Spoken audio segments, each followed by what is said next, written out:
Hello everyone, today we'll discuss about .NET 6 LINQ Features, MinBy and MaxBy method. Assume we have a list like this. It is showing red squiggly because I have to include from where I am making use of this list. I have already created a class called students and it is available in the namespace LINQ Features.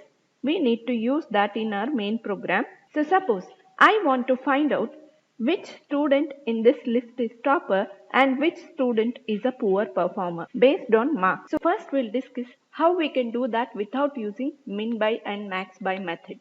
Suppose you were working with .NET 5, how you used to find this? We used to declare a variable first of type student, name the variable as topper, and we used to call a method order by descending. So what this method does? This method orders the items in descending order. So here instead of we'll order this based on mark. To this we'll call a method first. So this is also an extension method which is used to print the first value in this sequence. Now let's print to the console. Topper is, we'll print the name of the topper as well. So topper.name will print marks also. So now if I run this, what I should get? If you look at the marks here, who is highest marks here? It is Anvesh.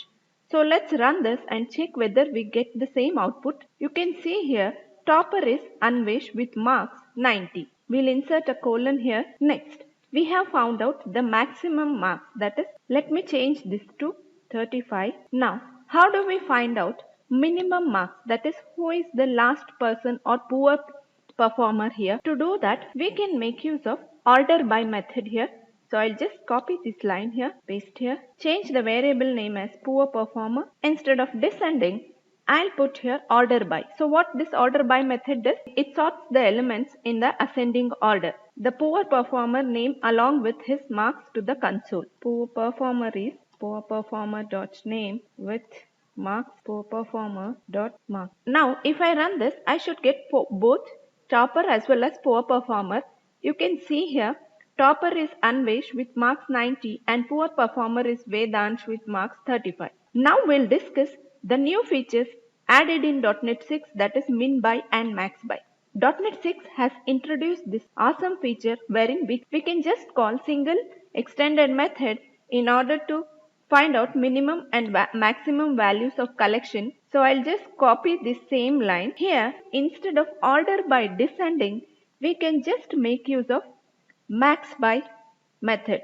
So you can see IntelliSense already gives us the function, then there is no need to go for first method. We'll just comment these lines of code. So you can notice here, without using MinBy and MaxBy methods, we used two methods. We called two methods on the instance order by descending and first method. If we go for MaxBy, we can do it by calling or invoking a single extended method. How do we get poor performer? Simple, by using MinBy method here. So these two are extended method. Copy the same thing here and instead of topper, we'll just put poor performer. Now let us print both topper as well as poor performer to the console. To print that, we can make use of same lines of code here. Now if I run the code, I should get both topper as well as poor performer. So who is topper in this list?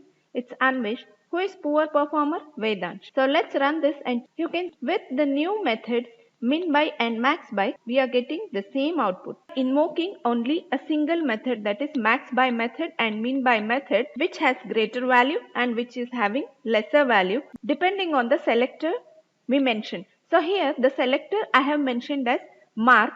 So this MaxBy function is iterating through this list and finding out which has maximum mark. Instead of marks, if I give selector as ID, which ID value is maximum and returns it. Hope you understood these two LINQ features. Use it wherever possible in your application. Thanks for watching. Do subscribe to our channel and hit the bell icon for future videos.